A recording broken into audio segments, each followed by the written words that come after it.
Bawang besar, bawang putih, lepas tu ada lada deh. Kita masuk. Bawang besar, bawang putih, lepas tu cili.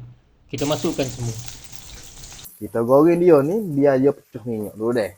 Tapi bang, yang ni macam Okey, lepas tu kita buat telur ni deh. Tengok. Oh. lepas tu bubuh telur. Dia kucar gini. Kita kucar-kucar gini. Budu.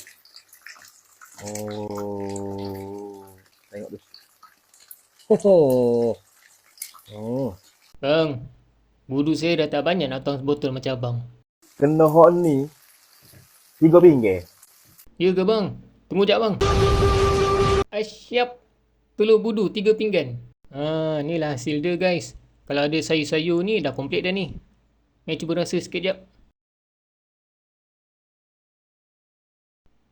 Rasa macam telur yang kat atas dia ada bawang cili tumis tu. Tapi yang ni dia ada rasa budu. Okey, ni sedap ni. Tapi saya prefer lagi lah makan budu yang biasa tu. Okey, tu je guys. Jumpa lagi.